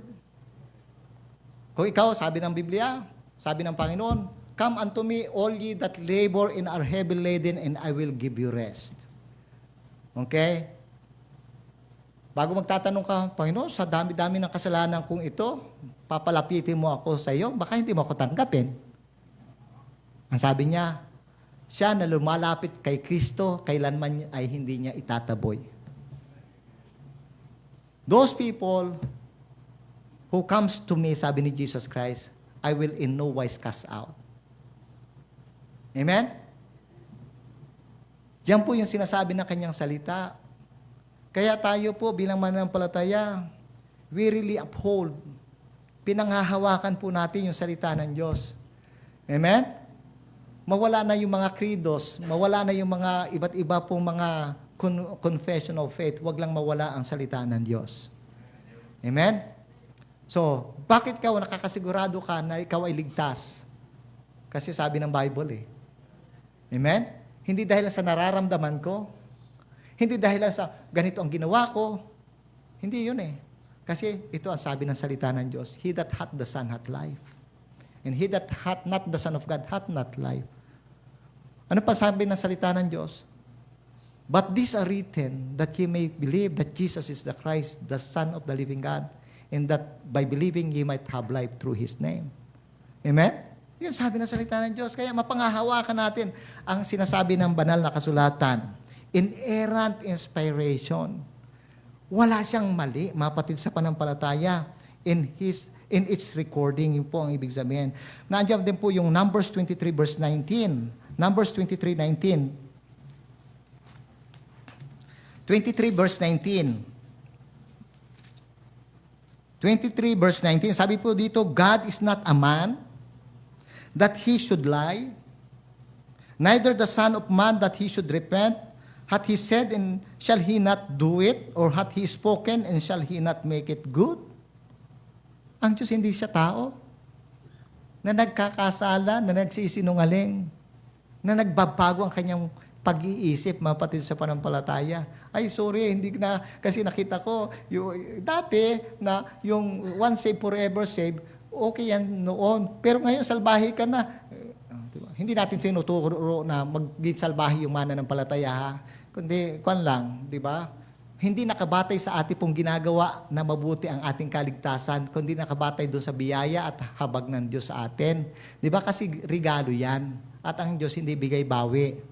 Pero kung Kristiyano ka naman, sabi din ng salita ng Diyos, di ba? Na mamuhay tayong katulad ng ating pong Panginoon Jesucristo. Di ba? We were chosen to be what? To be conformed to the image of His Son. Maging kawangis tayo ni Jesus Christ. Kasi ligtas tayo. Di ba? So mga kapatid, John 17:17, sabi doon, sanctify them through thy word is truth. So kaya yung salita ng Diyos ay totoo at laging totoo. So inerrant inspiration, and we believe also in infallible inspiration of the Bible. Pagka sinabing infallible, it means that the Bible is without error in its teaching. So it is incapable of teaching deception. Hindi niya kayang magturo ng tinatawag nating pandaraya, yung salita ng Diyos. You can see Psalm 119 verse 160. Psalm 119 verse 160. Yung pagka sinabing inerrant, there is no error in its recording, sa pagsusulat. Ito naman, there is no error in its teaching doon sa kanyang katuruan. Okay, yun yung pagkakaiba ng inerrant at saka infallible. Inerrant, walang mali sa pagsusulat o doon sa pagre-record. Infallible, walang mali sa kanyang katuruan. Okay. Psalm 119, verse 160. 160. Sabi po na salita ng Diyos, Thy word is true from the beginning, and every one of Thy righteous judgment endureth forever. So, wala po siyang mali sa anumang sinasabi ng salita ng Diyos. Amen? So, at naniniwala po tayo mga kapatid sa panampalataya na napakahalaga po ng salita ng Diyos sa buhay ng mga mananampalataya. Amen? Ito po yung ating pagkain ng kaluluwa. Hindi ko na po muna itutuloy ito, giving also way to Brother Juan mamaya, mga kapatid sa panampalataya. Idire-diretso na lang po natin ito, pag-aaral natin sa susunod po nating pagkikita. So, if the Lord will allow us. Ano po? Kung naandito pa tayo sa mundong ito. Okay? So mga kapatid sa panampalataya, I hope and pray na nakakatulong po ito sa bawat isa sa atin. Amen? Kasi ang aking pong layunin bilang pastor ay turuan po kayo bilang mga mananampalataya ng Panginoon Kristong magtumibay doon sa ating pong pagkakakilanlan bilang mga Kristiyano at hindi lang basta Kristiyano kundi mga Baptist na Kristiyano. Amen? Once again, hindi po natin inaangkin lang sa atin ang kaligtasan, ha? Amen? Pero kung pag-uusapan ang pagiging mananampalataya, mapatid sa panampalataya, dahil lang po doon sa ating tinatawag nating pagtanggap, doon sa ating conviction, when it comes to the Word of God, isa po ang mga Baptist na katulad natin, doon sa tinatawag po nating humahawak ng salita ng Diyos at pinanghahawakan talaga ang salita ng Diyos. At na ito po yung talagang tanging gabay at tanging pamantayan sa pananampalataya at sa mga bagay na pinapractice natin sa ating pong mga ekleseya. The Bible is hindi po ito nagko-contain lang ng salita ng Diyos. This is the very word of God. Amen? So, mahalin natin ang salita ng Diyos, mga kapatid kay Kristo Jesus. Pag-aralan natin ang salita ng Diyos. Tutuloy ko po yan. Mayroon pa po ako mga dapat pong sabihin sa mga bagay na yan. Amen? At magtumibay po tayo. Sabi ng salita ng Diyos, Man shall not live by bread alone, but by every word that proceedeth out of the mouth of God that man live. Hindi lang sa tinapay nabubuhay ang tao, kundi bagkos sa bawat salitang namumutawi sa bibig ng Diyos, sa labi ng Diyos. Amen? So, kaya kailangan natin ang salita ng Panginoon. Ang sabi ng salita din ng Panginoon, that this is the milk. Amen? As a newborn babe, desire the sincere milk of the word that he may grow thereby. Paano tayo lalago? Kailangan natin yung salita ng Diyos. Gatas ito. Amen? At nalaman po natin, according to medical science, na yung gatas, it is a complete food. Amen? Kompleto siyang pagkain. Kita yung mga bata, ang bilis lumaki. Di ba? Pagka pinapaka-dede sila ng gatas, ang bilis lumaki. Pero hindi lang naman dapat gatas. Di ba? You need also the meat of the Word of God. Yung mga solid food. Mga malalalim at mga matitigas na doktrina ng salita ng Diyos. Amen? Pero ang mahalaga, ma-develop sa puso natin yung maging teachable po tayo. Amen? Natututo po ba kayo? Say aloud, amen. Amen. Tayo po'y sumadaling manalangin. Dakilang Diyos, aming Ama, maraming pong salamat sa ipong mayamang biyaya. Salamat sa iyong salita. Salamat, Panginoon, sapagkat hindi mo kami hinayaang walang maging gabay. Salamat po unang-una sa banal mong Espiritu, Panginoon, na nanahan sa aming mga puso. At salamat din po sa ipong aklat na ipinagkaloob ang banal na kasulatan, batayan at pamantayan ng aming pong pananampalataya. Tulungan mo kaming isandig namin ang aming pong pananampalataya at tiwala sa iyong salita. Sapagkat ang iyong salita ay walang kamalian sa pagkakasulat at walang kamalian maging sa kanyang katuruan. Aming Ama, panalangin po namin. Tulungan mo po ang iyong pong mga anak na pasalamatan ka sa iyong salita at pag-aralan ang iyong pong banal na kasulatan at ma-apply ito sa aming pong mga buhay. Dinadalain po namin, Panginoon, kayo po ang siya mangusap sa bawat isa, maging sa aming pong mga bisita. Nawa, Panginoon, kanila pong matutunan ang sinasabi ng iyong salita patungkol, Panginoon, sa iyong anak na si Jesucristo na nabayubay sa krus ng Kalbaryo. At pinatutuhanan ng iyong banal na kasulatan, sinasaksihan ng banal na kasulatan ang katotohanan na ang Panginoon Jesucristo ay namatay alang-alang sa ikaliligtas ng mga makasalanan. At ang sabi din ng iyong salita na lahat ng tao ay nagkasala laban sa iyo. At ang iyong tanging kaparaanan para maligtas ang tao ay sa pamagitan ng pagsasakripisyo ng iyong anak na si Jesus, ng kanyang katawan, tigis ng kanyang banal na dugo doon sa krus ng Kalbaryo para sa ikapagpapatawad ng kasalanan ng sangkatauhan. Na ikaw po, Panginoon, ay nag-aanyaya sa bawat isang makasalanang lumapit sa iyong anak na si Jesucristo po para maibsan at matanggal ang kalipong mga kasalanan, na ang iyong anak na si Jesucristo ay hindi lang nanatiling patay, kundi inilibing at ng ikatlong araw nagbangon mula sa mga patay bilang tanda na tinanggap mo, o aming Ama, ang kanyang alay at handog sa krus ng Kalbaryo. Kung kaya nga siya iyong muling binuhay mula sa mga patay, tanda na kaya din niyang magbigay buhay sa sinumang mananampalataya sa kanya. Loobin mo po, Panginoon, sa umagang ito, sa pamagitan ng banal mong Espiritu, na pag-usapan mo po aming po mga kaibigan at tulungan mo silang manangan, magtiwala sa sinasabi ng iyong salita patungkol sa kanilang kaligtasan, na nagsasabi na ang sino mang tumatawag sa pangalan ng Panginoon ay maliligtas. Kayo po ang siyang mamayani sa amin po, Panginoong gagawin na imbitasyon sa umaga pong ito sa ngalan ng iyong anak na si Jesus. Habang inyo pong uli nakayuko, bawat matay nakapikit. Sa bawat mananampalatayang nandito, sino po sa atin makapagpapahayag ng kanyang saloobin sa harapan ng Diyos na magpasalamat sa Panginoon? Panginoon, salamat sa iyong salita. Hindi mo kami hinayaan na wala kaming gabay, na wala kaming panuntunan sa buhay bilang isang mananampalataya. Salamat po, Panginoon, sa iyo pong Biblia. Tulungan mo po kami na kami po'y mag-aral ng iyo pong banal na kasulatan at maipamuhay namin ang iyong aral. Itinataas ko po ang aking kanang kamay. God bless you po. God bless you po. God bless you. God bless you po. God bless you. God bless you at the back. God bless you, sis. God bless you, brad. God bless you. Pagpalain kayo ng Panginoon. Pastor, ipamumuhay ko po yung aral ng salita ng Diyos. Itinataas ko po yung aking kanang kamay. Meron pa po ba sa ating kalagitnaan? God bless you po. God bless you. God bless you. God bless you po.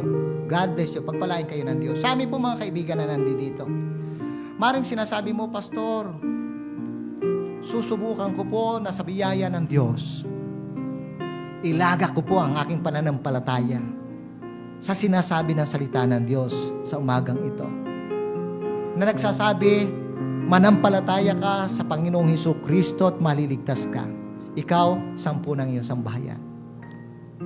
Kaibigan, kung nais mong kilalanin, tanggapin si Jesus bilang tagapagligtas ng buhay mo, magsisi ka sa iyong kasalanan, aminin mo na nagkasala ka laban sa Diyos, hingin mo ang kapatawaran ng Diyos, at panampalatayanan mo at pagtiwalaan ang ginawa ni Jesus sa krus ng Kalbaryo na sapat na para sa iyong ikaliligtas.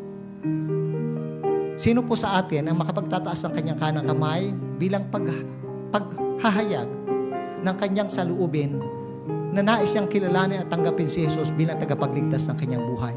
Pastor, nais ko pong kilalanin si Jesus sa umagang ito bilang tagapagligtas ng buhay ko. Panghahawakan ko po ang kanyang pangako sa banal na kasulatan. Itinataas ko po ang aking kanang kamay. Mayroon po ba?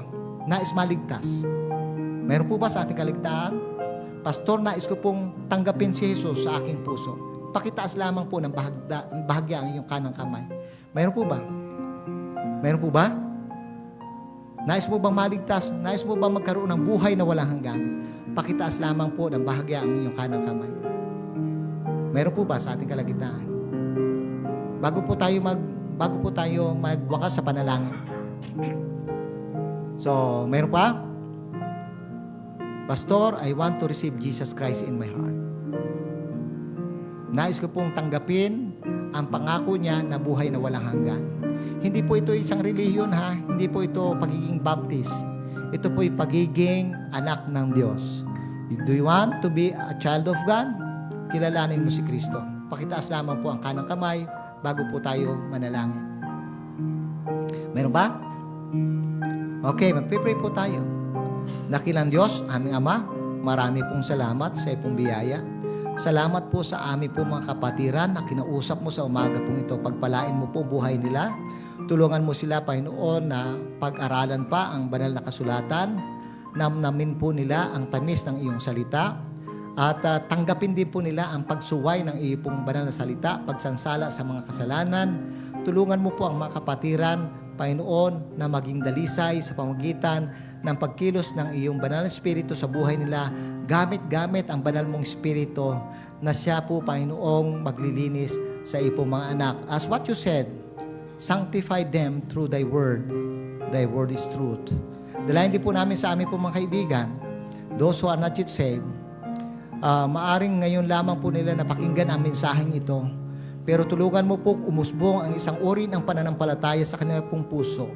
Pananampalataya na handang tumanggap sa iyong anak na si Jesus bilang tagapagligtas ng buhay po nila. Pinupuri ka namin, dinadakila ka namin, at pinasasalamatan ka namin dahilan sa iyo ding salita. At pamatubayan mo rin po ang aming pong susunod na tagapagturo, Brother Obet, sa aming pong Sunday School. Aming pong panalangin, O Diyos, na kayo po din ang siyang magbigay ng puso, Panginoong mapagmalasakit sa kapatiran. Sa aming pong special offering na aming pong ipagkakaloob, Panginoon, sa iyo sa umaga pong ito, na aming pong ipagkakaloob din, channel po, Panginoon, sa pamilya ng mga Nuki, ng family nila, dahil sa pagkawala ni Nanay Fortunata. Nawa ito po yung magsilbi, Panginoong, kaaliwan pa rin sa kanila po mga buhay at karagdagan, Panginoong, panustos, Panginoon, sa pagkawala nga po ni Nanay Fortunata. Alam po namin, Panginoon, na napakahirap mawala ng mahal sa buhay. Ito po aming samot-dalangin sa ngalan po ng Panginoon Jesus. Amen. Okay? So, kuhanin po natin, special na offering natin. Yan po, ipupunta po sa pamilya ni Sister Seni. At sa pamagitan man lang yan, maipadama natin yung ating pong pakikidalamhati sa kanila pong family. Okay, Brother Neil, you come lead us in one more song. Then after that, we are going to, yung deacons, may meeting po tayo together with Pastor Bobby. And then, pwede pong may magturo po sa ating po mga bisita doon sa ating pong Sunday School. Let's sing hymn number 101, The Bible Stands. Hymn number 101.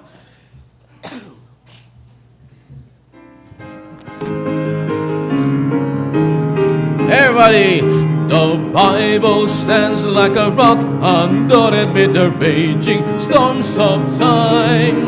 Its pages burn with a truth eternal and they glow with the light sublime.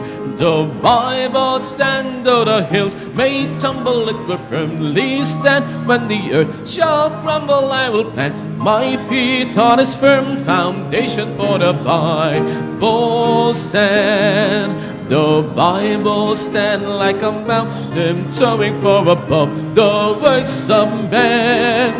Its truth by none ever was refuted and destroyed, yet they never can. The Bible stand though the hills may tumble, it will firmly stand. When the earth shall crumble, I will plant my feet on its firm foundation. For the Bible stand, the Bible stand, and it will forever when the world has passed away.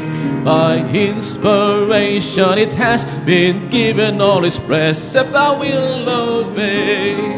The Bible stand though the hills may tumble, it will firmly stand. When the earth shall crumble, I will plant my feet on its firm foundation. For the Bible, last verse. The Bible stand, every test we gave it, for its author is divine. By grace alone I expect to leave it and to prove he didn't make it mine. The Bible stand though the hills may tumble, it will firmly stand.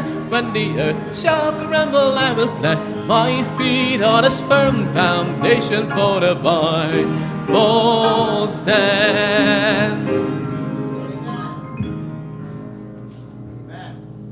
So, si Nanay Fortunata po pala ay kapatid ni Nanay, Ate Monica, ano? So nakikiramay po kami sa kanila ano po. So okay po. So yung ating po mga bisita, doon po kayo. At sino pong pwedeng mag-volunteer na magturo po sa ating pong mga visitors doon. Dito po kasi si Brother Roberto Obet. Ano po? So, sino po? Brother Alex, doon po kayo. Okay? So, sige po. So, sa lahat po naman ng deacons at Pastor Bob, I want to talk to you after this. Ano po? So, hahanap na lang tayo ng siguro doon sa doon sa Sunday school, doon sa nursery na lang. Okay? So, again, we praise the Lord. Thank you for coming. And may the Lord continue to guide us as we study His Word. Pagpalain po tayo ng Panginoon.